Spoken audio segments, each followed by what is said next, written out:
The Amazing Mr. Malone.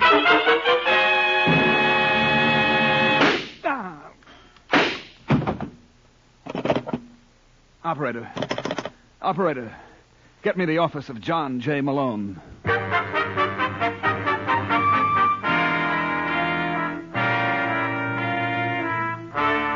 National Broadcasting Company presents The Amazing Mr. Malone, an exciting half-hour of mystery starring George Petrie as the lawyer whose practice before every type of bar has become a legend. Our locale is the city of Chicago, the time, the present, and the hero of these weekly adventures, The Amazing Mr. Malone.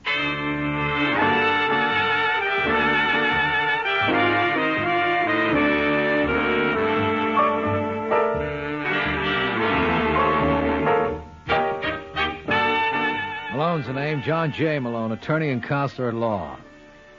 Tonight, in our study of the cliché, let's explore the possibilities of haste maketh waste. As a case in point, I give you Dutch Schneider. Dutch is the solid-looking citizen behind the mahogany desk at the Belvedere Club. He's a gambler by profession, but that doesn't mean he takes chances. No, Dutch likes to play it nice and safe. That probably explains why he stares with obvious disbelief at a light on his desk which flicks on and off with appropriate sound effects. O'Neill. Yeah? What's going on out there? Just what you think, Dutch. It's a raid. They doing any damage? Well, can't you hear it? No. Well, take my word for it. They're playing awful rough. I'm glad they're having fun. Who's in charge? I am, Mr. Schneider. Never mind, O'Neill. Do you want to see me? Yes. What's your name, officer? Brooks. Lieutenant Sidney Brooks. Why wasn't I notified of this raid? Would you mind repeating that, please? I asked why I wasn't warned. Your boys must have done at least $100,000 worth of damage. Oh, easy. You know who's going to pay for it? Who? You. On my salary, don't be silly. O'Neill, What is it, Dutch? get me Arthur Hall on the phone. Oh, now I get it. Is Arthur Hall your lawyer? That's right. You know, this is the funniest thing I've heard yet. You think so? I know so. So he clipped you, too, huh? I'm surprised at you, Dutch. What are you talking about? I'll bet Arthur sold you a bill of goods he could keep us out of your hair if you paid off to him. Well? Well, he was kidding you. Arthur Hall has as much influence in Chicago as my brother-in-law. And even with me on the force, he can't get himself arrested. Well, if Hall was bluffing, why wasn't my club knocked off before? Oh, you're just lucky, Dutch. We're understaffed. We didn't get around to you. I see. I can't get over it. Arthur Hall clipping a hip character like you. You're right, Lieutenant. It is funny. But you'll pardon me if I don't laugh. Right now, the joke seems to be on me.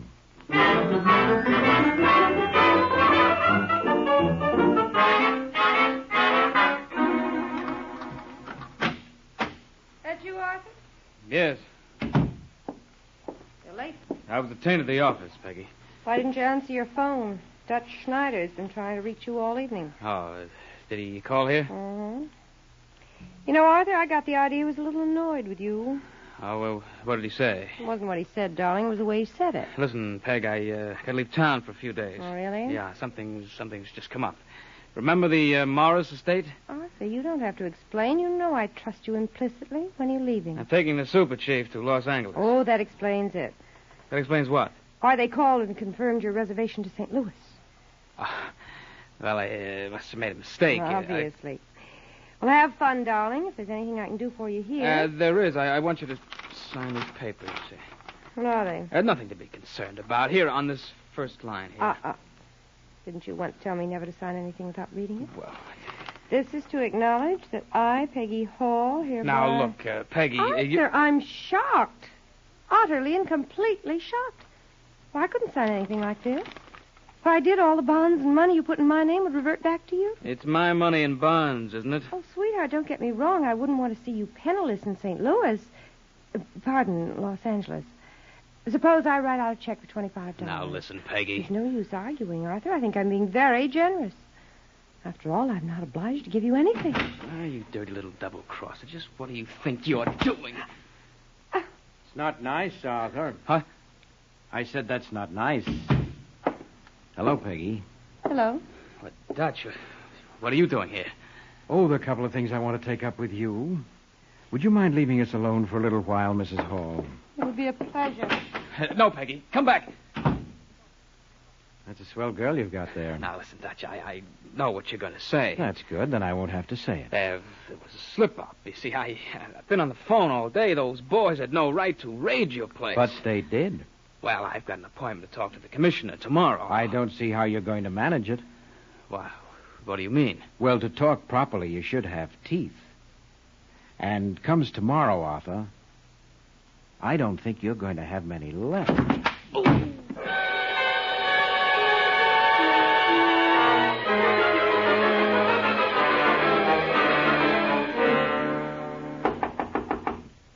Come in. Are you George Kelk? Mm-hmm. I'm Arthur Hall. I spoke to you on the phone. Oh, yes. I'll be with you in a minute. I've got to hear this record. Oh, now, look, Kelk, I'm a busy man. If you're in a hurry, Mr. Hall, you better take your business elsewhere. Well? I'll wait. That's the ticket. It's pretty, isn't it? It's Debussy. Yeah. You know what's responsible for most of the troubles in this world, Mr. Hall?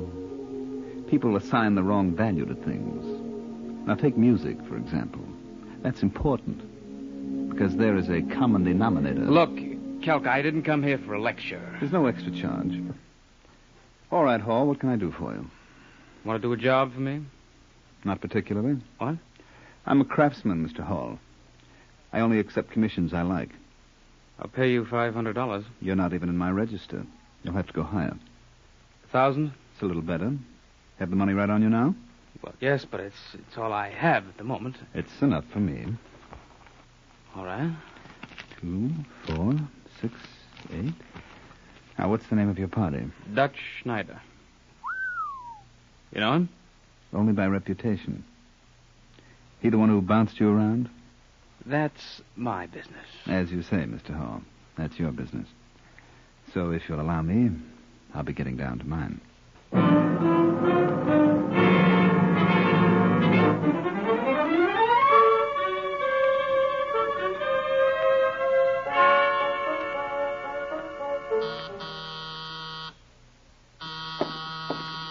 Just a minute.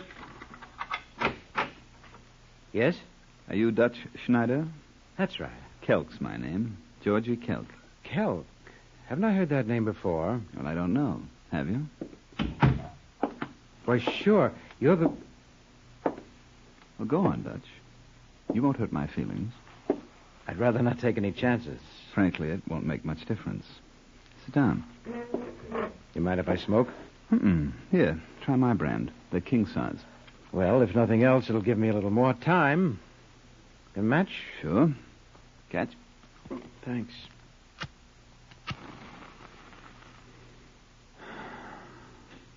Well, where do I get it, Kelk? What's wrong with right here? Aren't you afraid of the noise? Guess you didn't notice the silencer on this baby. Excuse me for trying to tell you your business. It's quite all right. You don't mind talking? Not at all. How'd you find me here, anyway? Oh, it took me a couple of hours, but I managed. What is this, a hideaway? Yes. Mm-hmm. Nice place. Oh. Your phonograph? Mm-hmm. Whose records? No, mine. See, you go in for the classical. Whose album is that you've got on the Tchaikovsky piano concerto? Rubinstein. Ever hear Horowitz play? I like Rubinstein's better. It's got a lot more fire. Oh, you're out of your mind. No one can touch Horowitz when it comes to execution. You ought to know. Hey, it's all right. Say, tell me something, Dutch. Why is it the nice guys always get it? There's no reason why they should. Look, Kelk, I don't want to insult you, but can't we talk this over? I'm afraid not. Well, I know who put you up to it. It was Arthur Hall. What difference does that make? A lot. You have nothing in common with Hall. Wouldn't you rather work for me? Definitely. But it's too late now. Why? You can't tell me that you're afraid of Hall. And I don't know what he gave you, but I'll pay you $10,000 for that gun, fully loaded. I don't know, Dutch. I've never done anything like this before. And if I did now, I wouldn't want you to think that the money you're offering had any effect on my decision. Oh, of course not. But there was something about that fellow Hall that just rubbed me the wrong way. All right, Dutch. Get the dough.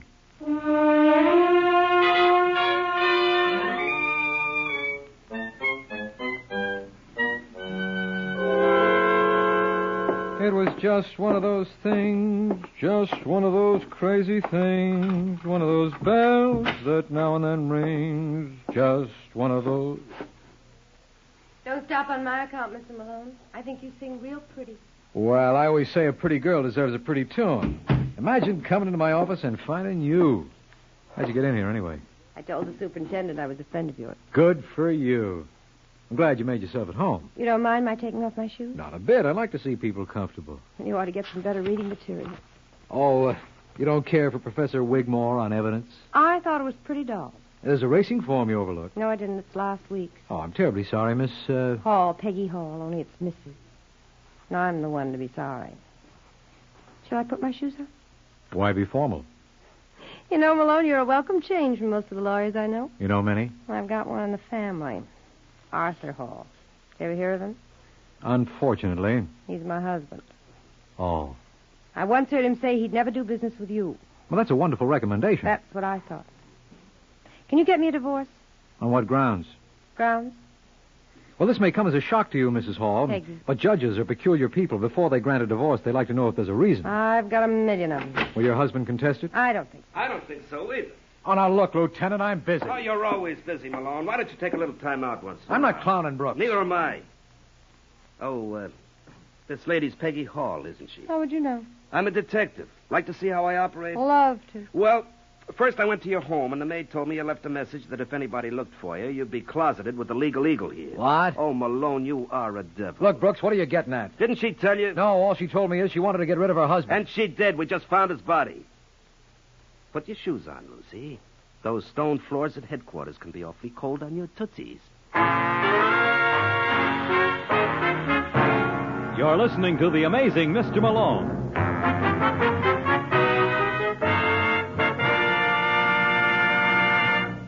It's the Silver Jubilee on NBC. NBC has long been known as a leader in programming. NBC prides itself in this leadership and promises to continue to schedule programs of interest, taste, and entertainment.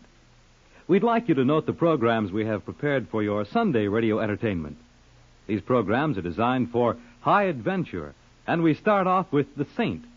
Then screen actor Lloyd Nolan brings you the fast-moving action of Martin Caine, Private Eye.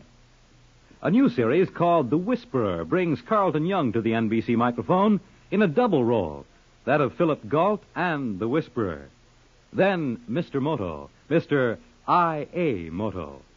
Next week, be sure to hear Dimension X on Thursday evening with stories in time and space, presented in future tense. Then on Friday, we have a premiere on NBC with the program Mr. Keen Tracer of Lost Persons. Yes, we bid you walk down the corridor of mystery, through the doorway of danger, and into the realm of high adventure on this, your NBC station. And now back to the amazing Mr. Malone.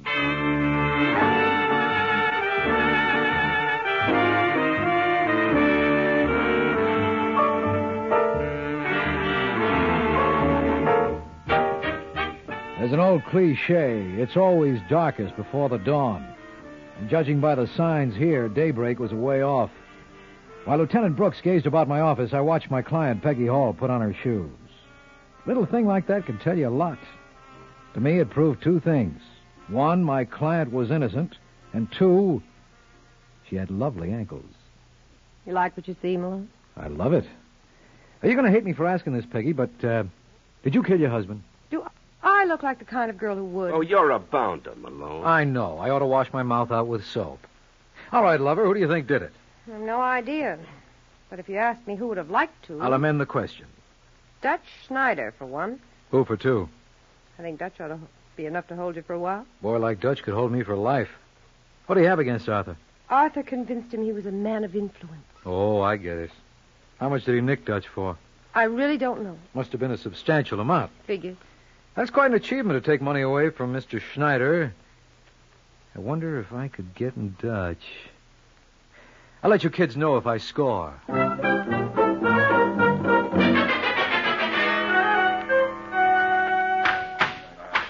right, you guys. Will you step on it?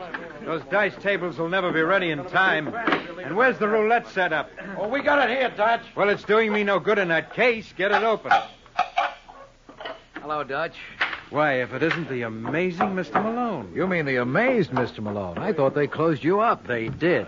And what's all the activity for? Well, it gives the boys something to do. I like to see them occupied. Keeps them out of trouble. Oh. What's on your mind, Counselor?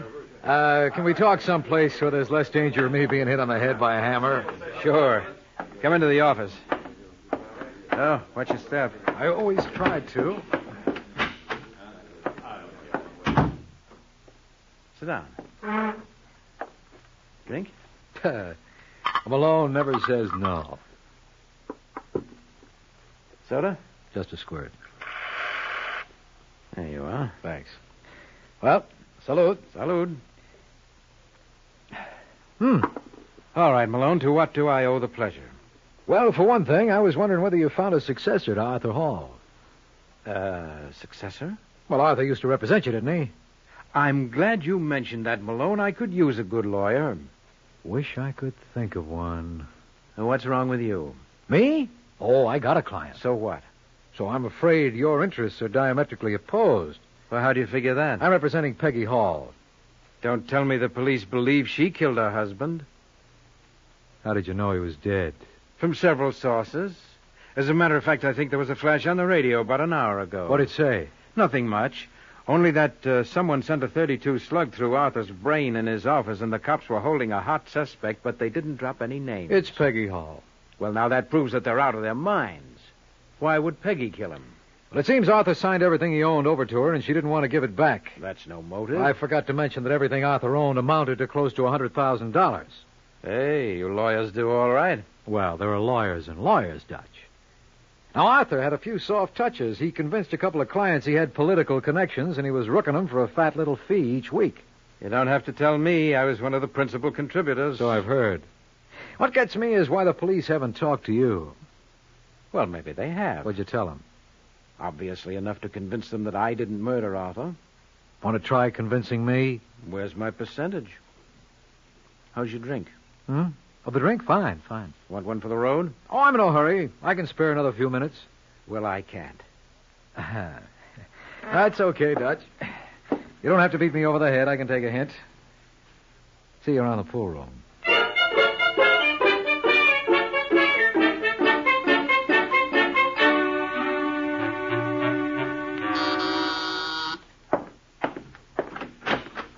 Hello, Dutch.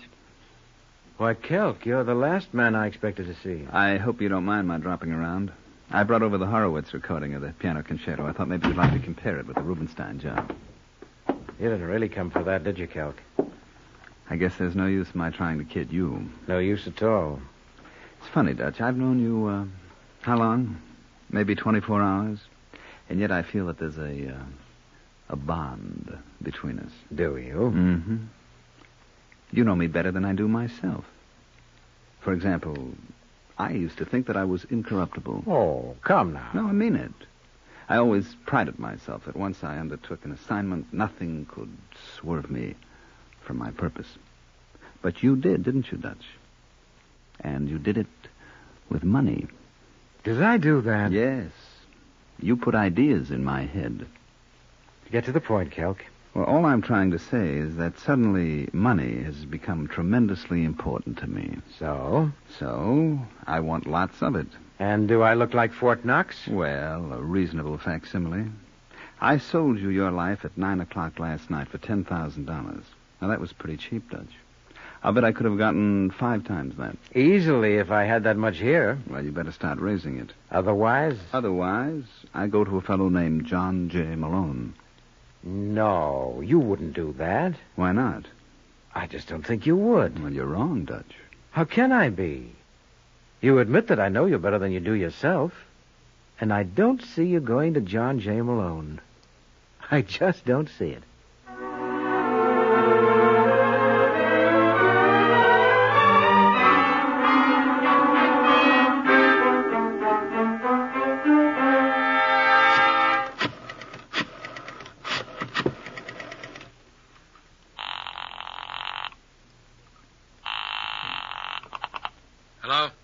Mr. Malone? Yeah? Are you busy?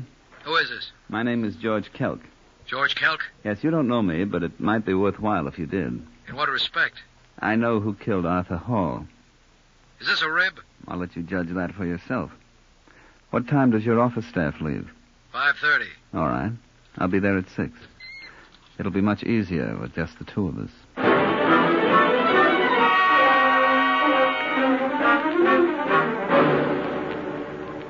Let me see if we understand each other, Kelk. I think we do now, Malone. You'd be willing to repeat this same story in court? Why not? Well, you admitted that you'd been hired by Arthur Hall to take care of Dutch Schneider. Well, nothing happened to Dutch, did it? No. Then what can happen to me?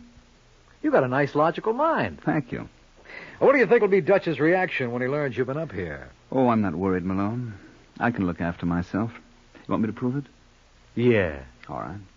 Open up your desk drawer. Why? Go on. Start with the bottom one on the right. What are you talking about? You've got a recording machine somewhere in there, Malone. You've been taking down every bit of this dialogue.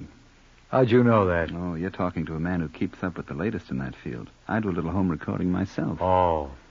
Who thought of placing the microphone in the wastepaper basket? Me. Picked it up from a story I once read. Cute idea. Yeah. All right, Malone. Get away from that desk. Put away that gun, Kelk. I said get away from that desk. How do you feel, Counselor? Oh, that's too bad. Next time, remember, you're not dealing with an amateur. I never audition for free.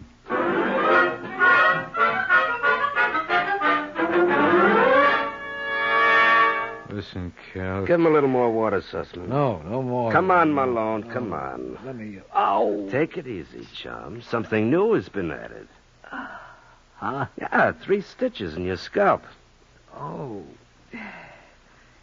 When did you get here, Lieutenant? Oh, about an hour ago. Let me see that desk. Oh, there's nothing to see there. You'll have to buy yourself a new recorder.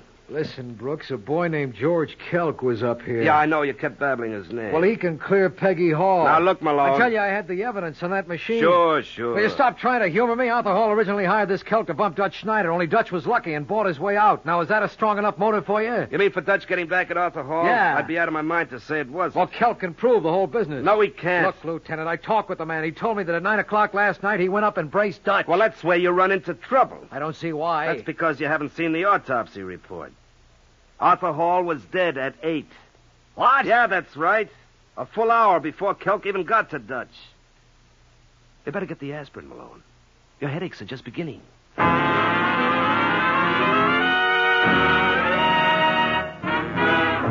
You're listening to The Amazing Mr. Malone.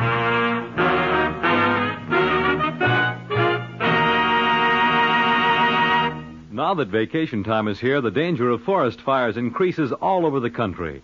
Millions of people will be enjoying the mountains and woodlands on hiking, camping, and fishing trips. Of course, the more people there are in the forests, the greater danger there is of fire. But we can prevent forest fires if each of us will be careful. Crush out cigarette, cigar, and pipe ashes. Break matches in 2 after using. Drown all campfires, then stir and drown again. Forest fires are a shameful waste because they can be prevented. Remember, only you can prevent forest fires. And now back to the amazing Mr. Malone.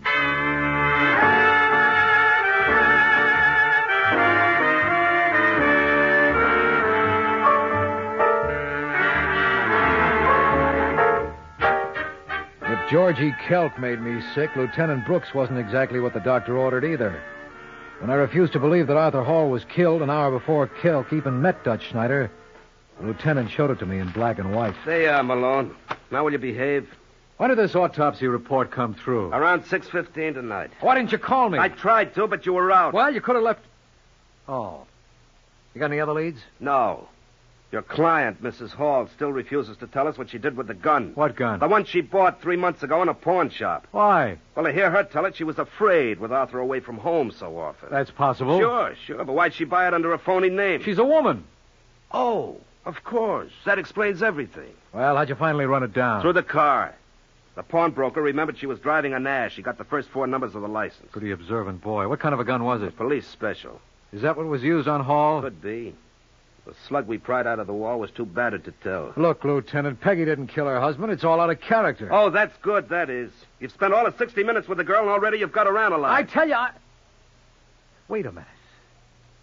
Oh, I'm the original idiot, boy. Well, I've been saying that for years. Where's Peggy now? Oh, where would she be? Well, I got to see her immediately. Why? I just thought of something, and the way my mind is functioning lately, I can't take a chance of forgetting it.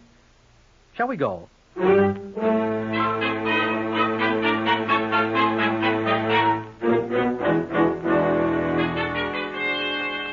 If there's anything I can do, Peggy, anything at all, I want you to let me know. Thank you, Dutch, but I can't think of a thing. Malone's taking care of everything. Well, much as I dislike the guy, I've got to admit he's capable, but if you want anybody else... Open him up, Sus. Hello, Peggy. Malone, what happened to you? Oh, I used my head when I shouldn't have. Oh, I'm sorry. I didn't realize you had company. That's all right, Counselor. I'm leaving. Oh, don't on my account, Dutch. The lieutenant here has a call out for Georgie Kelk. Kelk? Hadn't you heard he was up to see me tonight? I didn't think he would. Why not? I didn't think he knew anything about Arthur's murder. You're right. He didn't. Hey, Malone, you said there was something you wanted to ask Mrs. Hall. Oh, yeah, I'm glad you reminded me, Lieutenant. I almost forgot again. You got any plans for tonight, Peggy? That's not funny, Malone. No, I'm serious. I'd like to take you out. Hey, haven't I got anything to say about that? Now, don't get me wrong, Lieutenant. With the housing shortage what it is, I wouldn't leave you with an empty room. Mr. Schneider can move in and take her place. How about that, Dutch? What are you trying to say, Malone? You killed Arthur Hall. There, I said it, and I'm glad.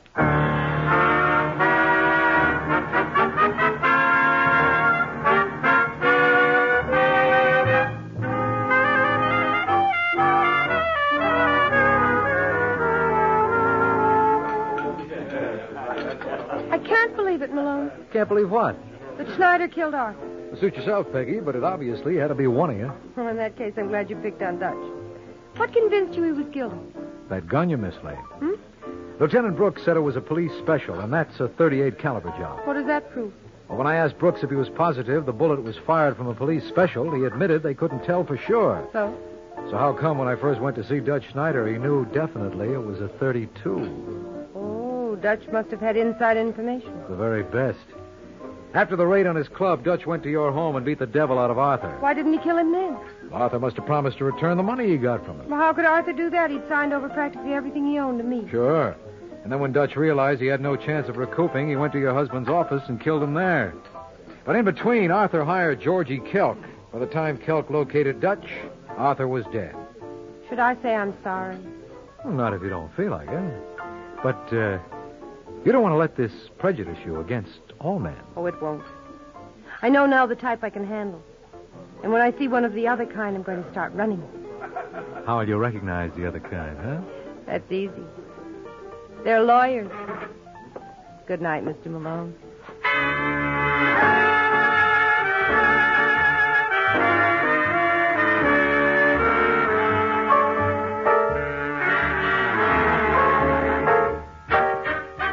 Well, like the man says, that's all there is. There ain't no more. Which merely means that this is the last Malone show in the current series. If you want us back, all you got to do is say the word. When it comes to that department, you're the judge and jury. So here's hoping you'll be dropping us a line at the office and that the verdict will be a favorable one. Good night and good luck. George Petrie was starred as John J. Malone with Larry Haynes as Lieutenant Brooks. Our program is written by Eugene Wang and directed by Richard Lewis. The Amazing Mr. Malone is based on a famous character created by Craig Rice and produced by Bernard L. Schubert. The events in this story were fictional, and any resemblance to persons living or dead is entirely coincidental. Fred Collins speaking. The Amazing Mr. Malone has come to you from New York. Stay tuned for The Man Called X over most NBC stations.